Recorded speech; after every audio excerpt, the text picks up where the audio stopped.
Hi, and welcome to the CMAT GK series. We are covering the static portion of important GK topics here. So today's topic is fiscal and monetary policy and the financial institutions with respect to India.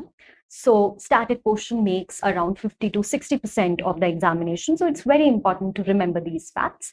And the PPT, the course, is designed keeping CMAT in mind. A lot of PYQ analysis was done. And then we have sort of compiled the facts that are very important for the static portion. So let's quickly delve in. So the basics of the monetary policy we'll be talking of. So the definition, what is the definition of the monetary policy? So it is the policy through which the central bank, which is the central bank is the RBI, manages money supply and interest rates. So monetary policy is the policy through which RBI is basically managing the interest rates and the money supply in the country.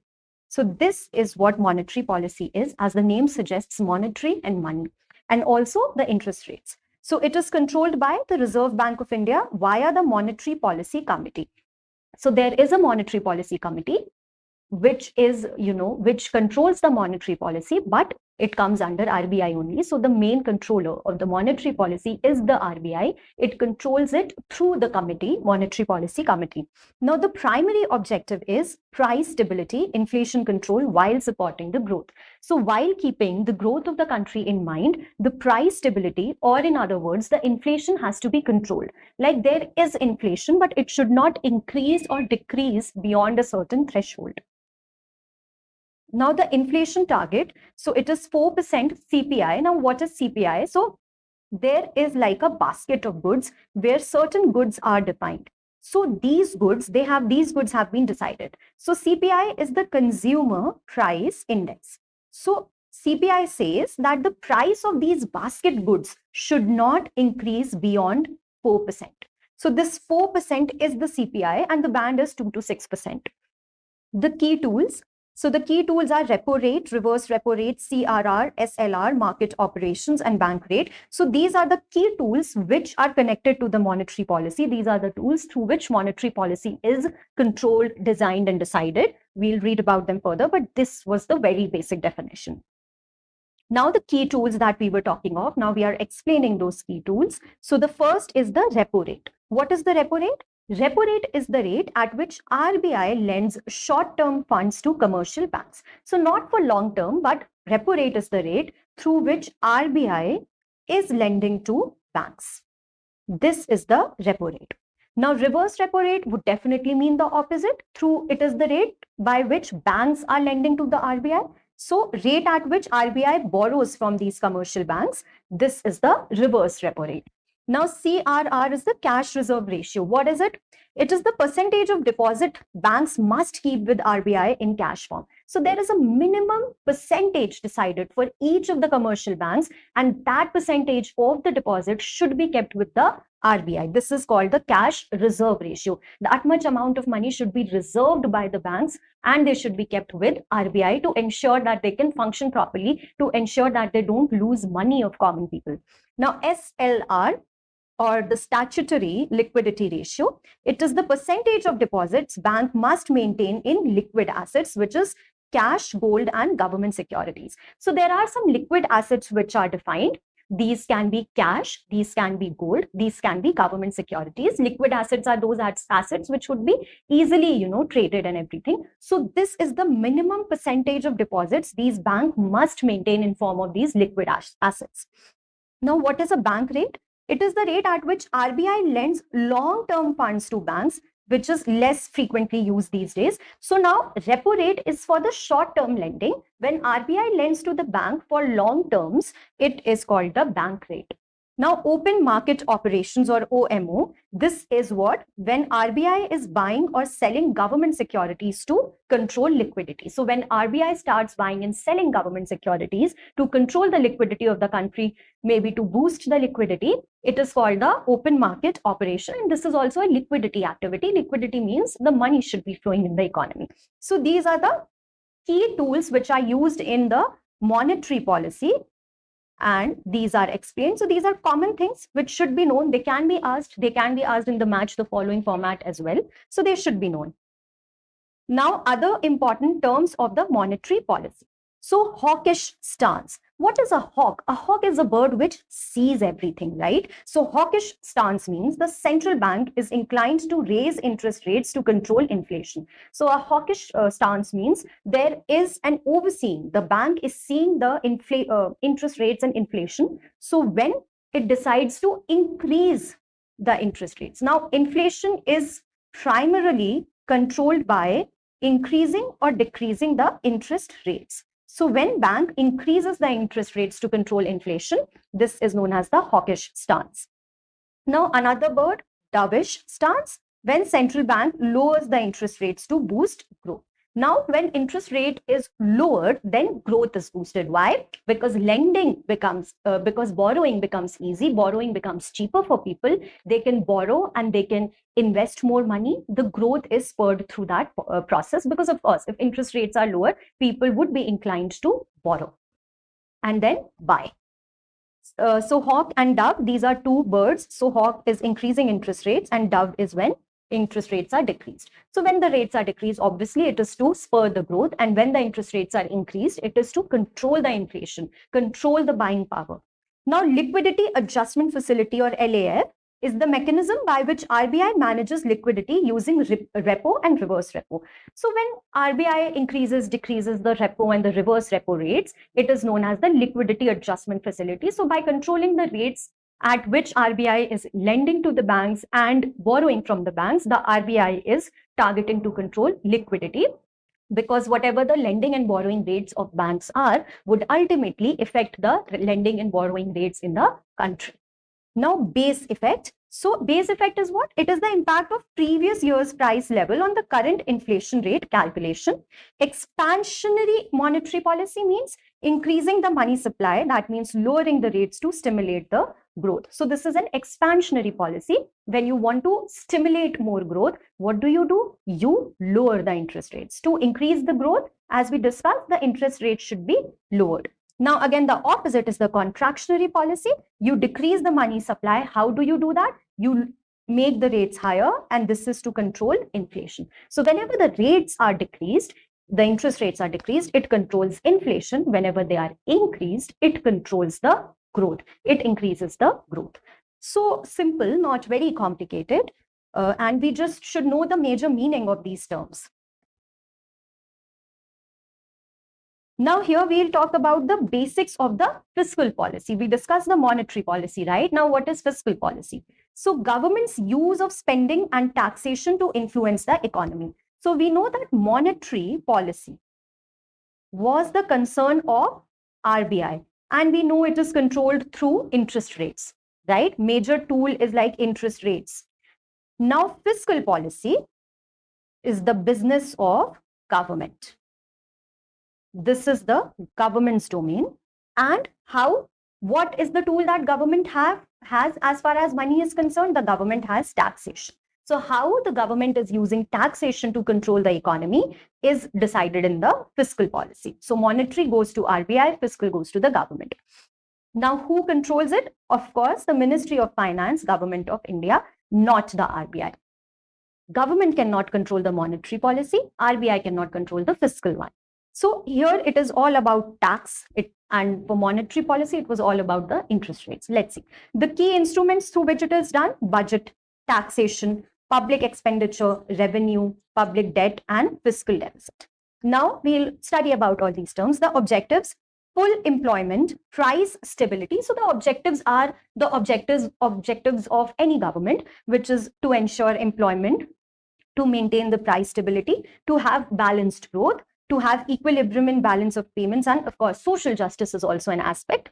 Then India's twin fiscal objectives. What are the fiscal objectives of India? Growth, performance, and social justice. We are a democracy.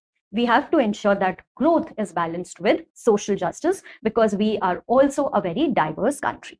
Now, one important thing that I want to talk of is that we have designed a very comprehensive CMAT course for all the relevant subjects, and we try to cover it in the best way possible. We have videos for all the topics. We have mocks, and we also have a free mock. So definitely everyone should at least give the free mock and see what it is all about to understand your level. and then you can look forward towards the course and the mocks that we offer. And the link is there in the description below, so do check it out. Now, we are comparing monetary and the fiscal policy. So, as far as the comparison goes, monetary policy controlled by the RBI, fiscal controlled by the government and or the Ministry of Finance. The tools of monetary policy, we discussed repo rate, reverse repo rate, CRR, SLR, open market operations. The tools for fiscal policy should be related to taxation, government spending, subsidies, stuff like that. Revenue. The primary goal of monetary policy is to control inflation, maintain price stability. Now, primary goal for fiscal policy in India is for growth, equity, and employment, which is equity is indicative of the social justice point. The speed of impact of monetary policy is faster, and this is relatively slower because everything needs a parliamentary approval as well. Now, decision-making body.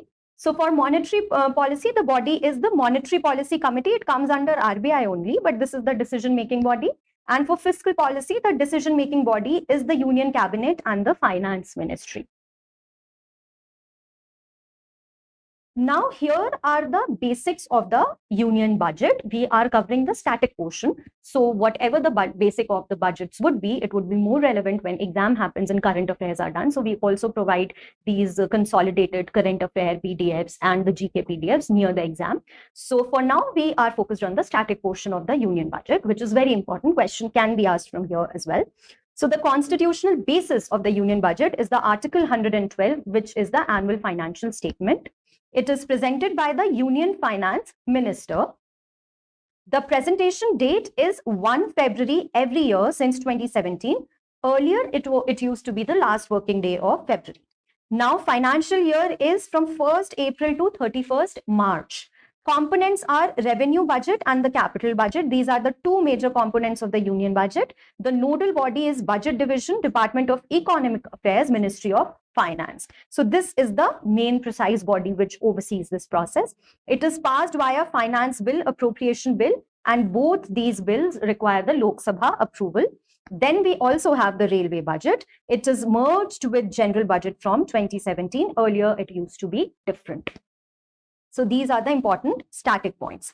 Now the key terms and meaning of terms related to budget. So the first term is fiscal deficit. What is fiscal deficit? It is total expenditure minus total receipts. So total receipts means the funds or the earnings that are done by the government. So the government also earns money, right, through revenue, through deposits, through government securities, etc., etc. So the money that the government spends minus the money that is earned, that is the fiscal deficit. Now, revenue deficit, revenue expenditure minus revenue receipts, that how much the government earns from revenue and how much of the revenue is spent. Primary deficit is fiscal deficit minus the interest payments. Capital budget. So what is capital budget? It deals with capital receipts, which is loan, disinvestment, and capital expenditure, which is asset creation. Revenue budget deals with revenue receipts, which is tax and non-tax, and revenue expenditure. So yes, capital budget is the capital receipt, revenue budget is the revenue receipt. We just have to remember these things.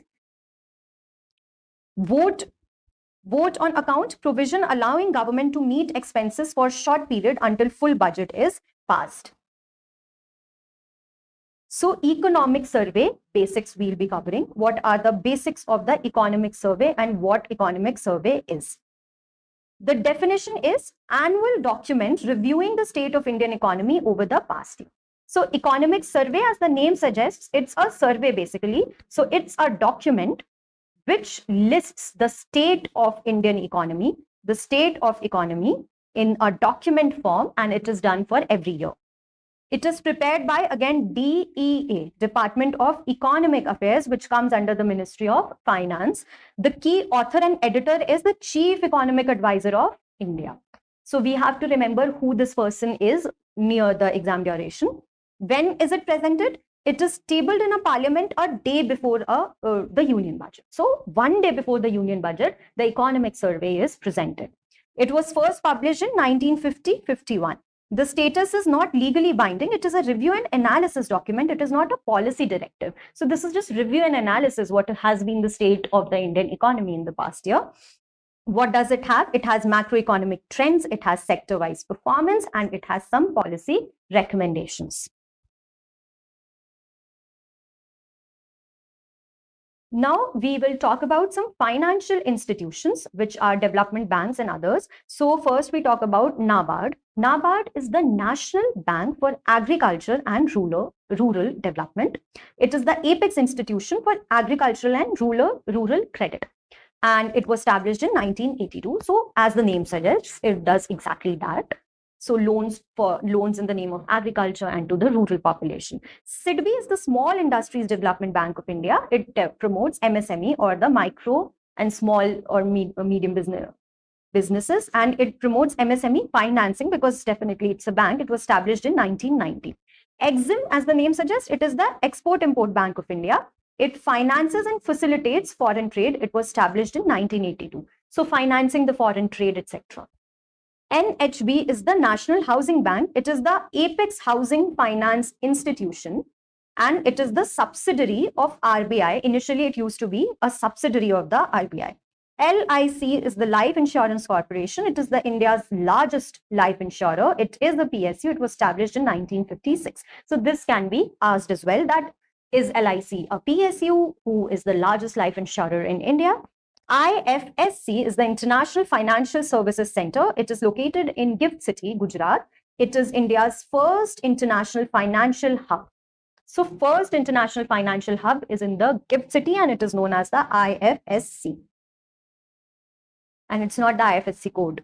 The financial markets, what is the basic structure? So we have money market. So money market includes the short-term funds. Now the definition of short-term is anything less than 1 year or 12 months is short-term. So the examples for these short-term funds are treasury bills and commercial paper. Capital market, these are long-term funds, and the examples are equity, debentures, and bonds. So these are obviously for greater than 1 year or 12 months. So this is the only difference in the definition. Money market is short-term instruments, capital market is long-term instruments, and these are some examples. Now, primary market is nothing but when securities are issued for the first time. When an IPO is launched, that is the primary market. And secondary market would be once an IPO is launched and the shares are traded, that becomes the secondary market, and it is performed usually in BSE or NSE.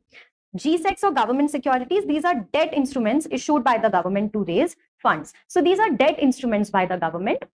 These are introduced, these are offered to people. They can buy them in return for a fixed interest rate. So people gain interest rates by buying government securities. This is a stable form of investment. So this was the basic structure, and nothing too deep, just on the definition level basis. It is the information that should be known to counter the questions, and these questions can directly come as well in the form of match the following or something, that they can give money market, capital market, primary market, secondary market, and they can give options of treasury bills, GSECs, equity, IPOs, and they can ask you to match with their relevant counterparts. So we must have an idea of these things. So thank you, and see you in other videos.